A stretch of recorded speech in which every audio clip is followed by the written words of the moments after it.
Verseau en soleil, lune ou ascendant. Si ces mois vont t'apprendre quelque chose, c'est que tu n'as pas besoin de porter des histoires émotionnelles qui n'ont plus leur place dans ton présent. Ce qui s'est passé ne définit pas ce qui est à venir. Les cartes canalisées pour toi, 9 d'épée, 6 de bâton, 10 d'épée et roi de coupe, dessinent un voyage émotionnel fort, mais profondément transformateur. La douleur n'est pas ta maison, c'est un point de départ. Ce qui vient, c'est la victoire intérieure, la renaissance, et l'amour conscient. Le 9 d'épée montre que tu as traversé des nuits d'insomnie, des pensées répétitives ou des culpabilités qui ne t'appartiennent pas. Le 10 d'épée le confirme. Quelque chose s'est terminé.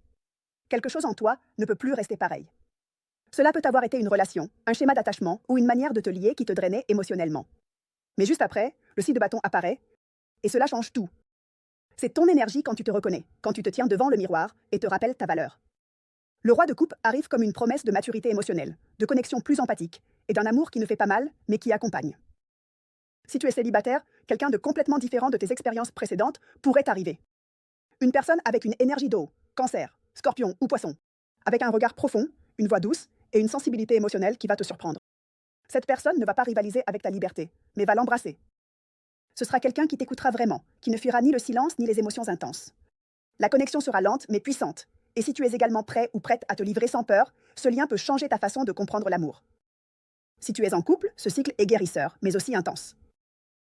Le 10 d'épée peut indiquer une crise qui a été vécue récemment, ou qui est encore latente.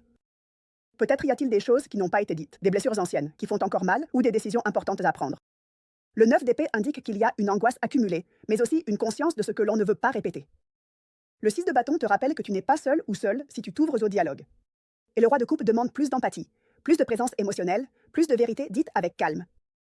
C'est un excellent moment pour redéfinir la relation, non pas à partir du manque, mais à partir de ce que vous êtes prêts à construire ensemble. En avril, le grand travail pour toi est de libérer la culpabilité et de couper avec l'autosabotage.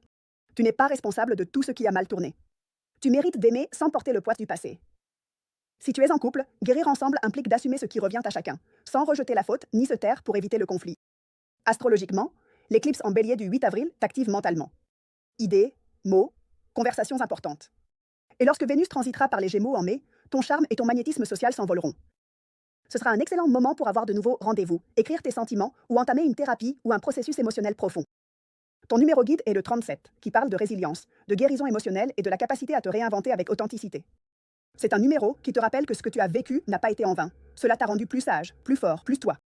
Ton guide spirituel pour ces mois est le maître ascensionné Kuan Yin, déesse de la compassion, du pardon et de l'amour inconditionnel. Son énergie est d'un rose doux avec du blanc et des touches dorées. Tu peux te connecter avec elle en méditant en silence, en écrivant des lettres de libération, en utilisant des cristaux comme le quartz rose ou le jade, ou en allumant une bougie blanche pour lui demander la paix émotionnelle.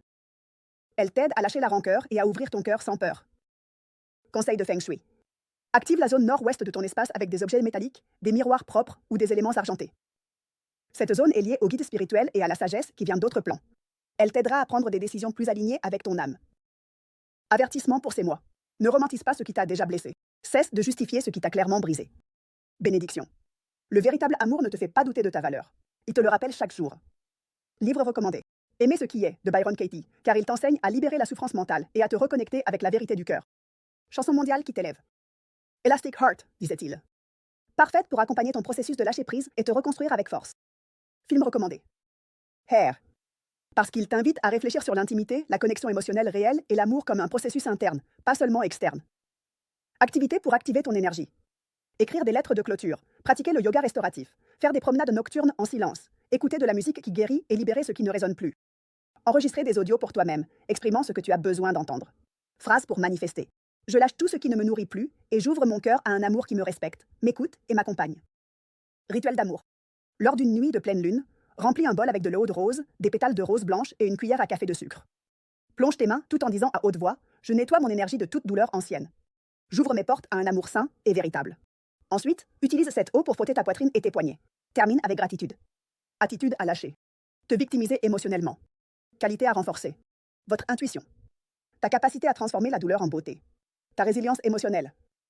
Et si tu souhaites continuer à recevoir ces messages canalisés, rituels et guides pour activer ton énergie depuis l'âme, abonne-toi à la chaîne et active la cloche.